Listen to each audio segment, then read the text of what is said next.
Yep. Okay, thank you. I'll do my best. We won't make it 20 past. I can do this pretty quick, or I can drag it out.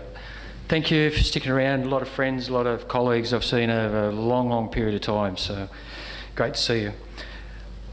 This is really about the journey that we went on to build our transfer facility, which is really part of our landfill extension.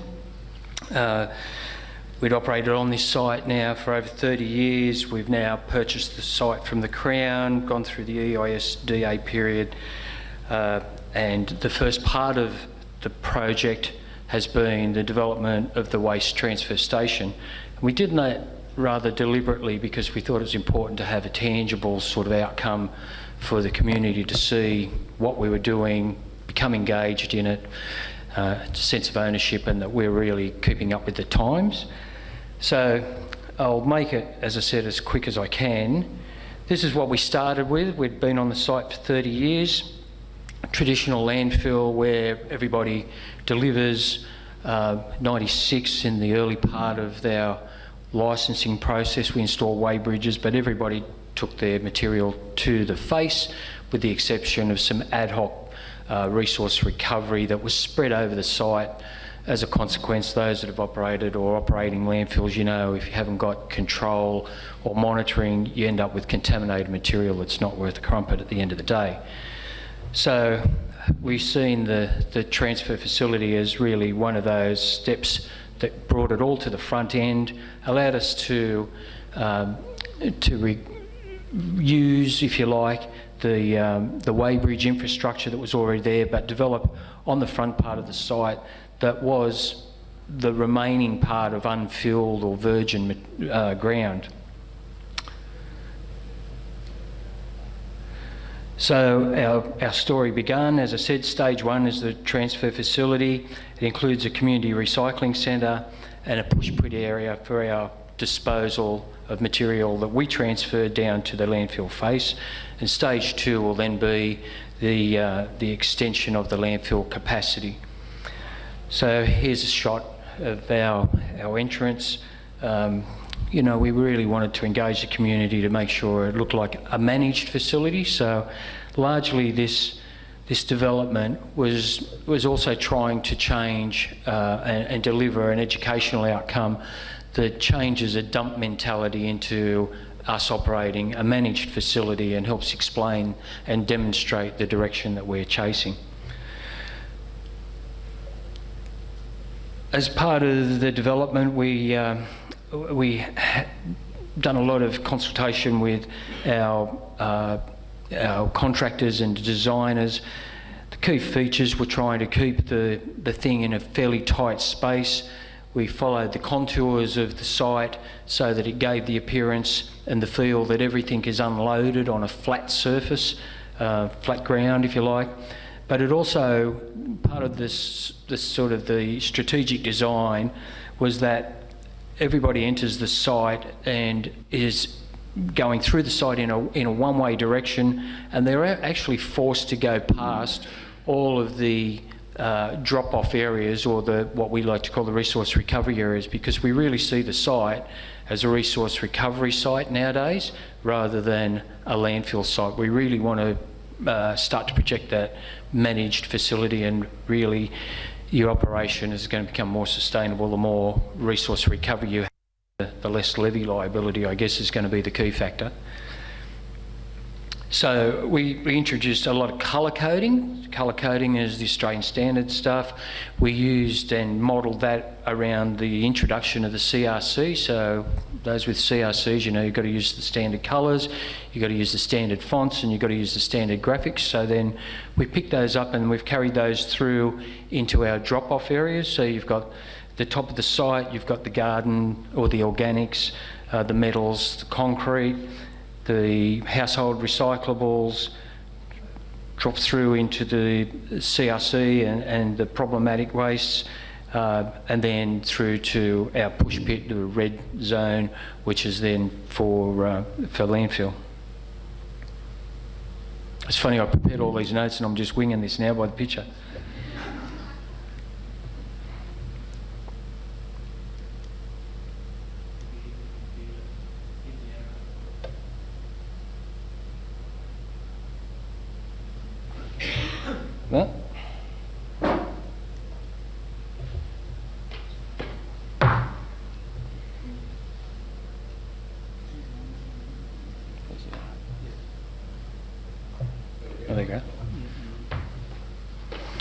So again, just to recover what we, pardon me, what we see as the benefits is to promote the fact that this is a professional, well-managed site. It really enhances resource recovery, the additional recovery, the improved efficiency and the reduced contamination really start to make the thing stand up. Our safety and security, the vehicle separation where you've no longer got small wheels competing in big wheel space and you've got community delivering material to areas that are they're actually workspaces for large machines is seen as a major achievement. And it reduces the misuse of the site. That contamination issue is a reality. Those that operate sites know that contaminated material is one of your biggest enemies. It allows you to gather improved data and again that minimise the levy because of what can be collected and sent off-site and gather the rebate. For a small regional council, we're about 50,000 people. We're about the $7 million a year in levy, and it's just an unsustainable position for us. We haven't got a separate. This is an add-on to our licence, but yes, it is and needs to be covered with a licence amendment to have a storage space. Yep.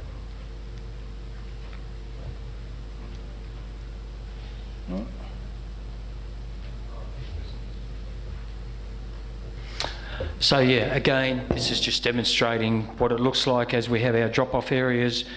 The green, you can see, is the garden organics, the metals, drop-off area, our recycling excess household stuff. We drop through. Doesn't want to play. That's the highlight one, isn't it?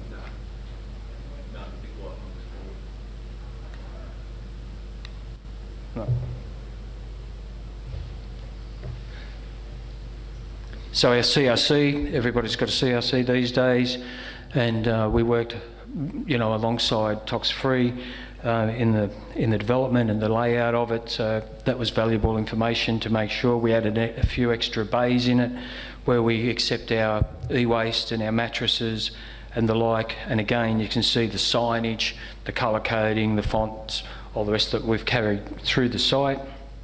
You also notice on the end of the building, we certainly wanted to make it look a little bit appealing as well, so we introduced the rock gabion baskets to break that up and make it a little bit more sympathetic, if you like, to the site. And probably the innovative part of this, where we really wanted to encourage the community to embrace that resource recovery. So there's an intermediate weighbridge, and I'm not sure, but I don't think that's been done anywhere else before. I could be wrong. So this is a three-way station, if you like. Gross, as you come into the site, you drop off at the recovery area, you come back down, the last stop as you pass the CRC. And don't worry, we don't charge for the CRC. I know, part of the EPA contract. But as you get to that last facility, we then run you over another weighbridge, which in turn, if you like, finishes one transaction, commences another, so that we've got an accurate read on what you dropped off as recoverable material and reward you with a discounted price. So it's encouraging behaviour to change and rewarding you in a much cheaper transaction. At that point, you can leave the site. If you've still got material to drop off to the waste area that will later be transferred to landfill, you proceed, and then as you leave the site, you present the RFDI card or ID card, and it calculates it as you've gone through. It's calculating in the background till you get to the last point, and then gives you a printout on your receipt what you dropped off as recoverable, what you dropped off at waste, what the levy component is, and gives you the tally as you go out. So, not aware that that's been done before, and there are a few little things that we're working through, but I think that's rather innovative there. It just stops the dispute with the community. There's no argument. It's a weighed transaction. There it is, black and white, rather than someone's interpretation of what they thought you had. Little bit of the design issues here. This is what it looked like on paper, and we thought, what a dream. You can see it as it started to take shape during the build. A couple of little things we learned along the way, that you can actually make some variations to your construction contract and get a better outcome. We changed all the hard wearing surface areas, that is the roundabout that you seen earlier on in the video as you enter the site, and the loading aprons, we changed that to concrete because we could see that in the long term this was going to be a wearing surface. This is where it was going to break down, and on a site that operates 362 days a year, when do you get to repair it and how do you contain the cost? You'll see the fee structure that we engage as well, and follow those colour codes all the way through again. These are on our website, and you'll also notice that throughout the slide presentation you'll notice the little arrowhead that we've used. This is part of our own branding, if you like, and we'll now start to introduce that ribbon representing each of the streams onto our collection fleet. At the moment it carries a red, yellow, green that integrates into each other, representing the waste, the recycle and the organics. Well, because we've now got this managed view, it's a much more complex arrowhead reflecting every one of those streams, and we'll integrate that into everything that we touch. The missing piece that we've got a little bit of feedback from the community now was when they first went to the site, it was quite a maze because they were used to taking everything to the face, pushing it off the trailer, drive out, and it's someone else's problem. This requires a little bit of thinking before you go, and how you might, unload your trailer or your ute or however you present. So part of our marketing and communication strategy has been to introduce that into full-page ads and flyers and whatnot as we hand out to our customers. So this was a coloured ad, represents the areas on the site, if you like, in the design, but also how you might load your trailer, so that first off, second off, third off, and in the colour codes and where it might be located on the site. Bit of a trick that we learnt, because the community did get a little confused where they had to go, how they had to drop it off, and that loading, because they still are in that mentality that you take it to the tip, it's just going to all end up in the one space. So a little bit of a learn curve. A couple of initiatives that we thought, made the thing really. We talked the talk for a long time. Now it's our turn to walk the walk. So we put initiatives in there, including the solar panels, the water tanks. We used recycled organics in the landscaping.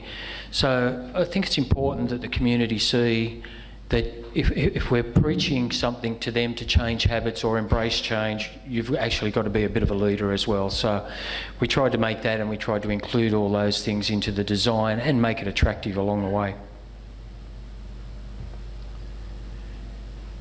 In Cessnock, we're blessed with lots of area that could potentially accommodate landfill, but it's an absolute waste if we're sending materials to landfill that could be recovered, reprocessed or recycled.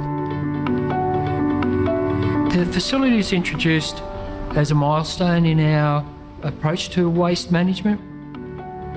It provides opportunity for us now to participate and certainly recover as much resource as we can. So we really are encouraging reuse, recycling, reprocessing and preservation of resource. We've designed to take advantage of the hill so that patrons enter at the top of the hill and they can look down and see the rest of the facility laid out in front of them. You move through it and you're going past every opportunity to recycle and drop off material before you get to the end where your mixed waste is actually weighed.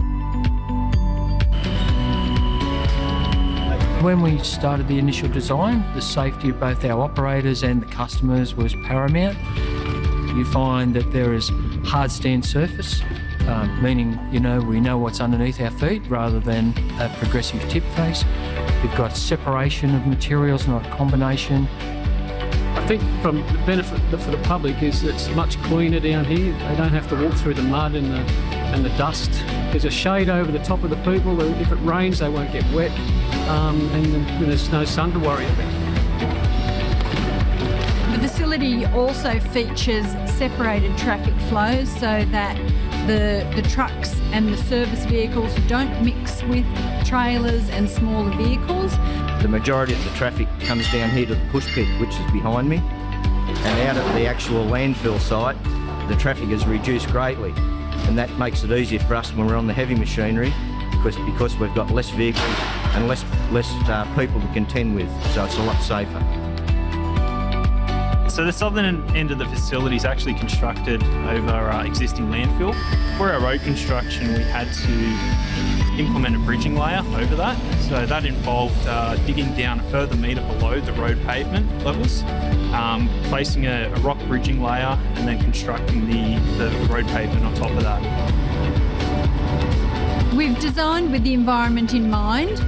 In particular, the facility provides for separation of clean storm water from leachate, which is the dirty water that runs off waste. We've also taken into account dust and reduced opportunities for windblown dust to be created, and also windblown litter. That's an important feature of the facility. Part of the challenge was to make sure that it remained operational throughout the build, and much to the credit of our own officers managing the project and to the contractor, we're able to provide that all the way through. We'd like to extend a big thank you to members of the community who use the facility and also the operational staff for working with us during this process. We strongly believe that we've achieved a much safer facility for the users and it'd be a great improvement to resource recovery here. So yeah, interesting journey, lots of challenges. There's still challenges. It's a dynamic field, but the community have actually embraced it. We've made an 8% impact in the turnaround and recovery since we were opened in late October last year. So I think the signs are there that, you know, over the life of the facility, it'll make a significant difference. We've got buy-in by the councillors, so things are looking pretty good. Thanks for your time.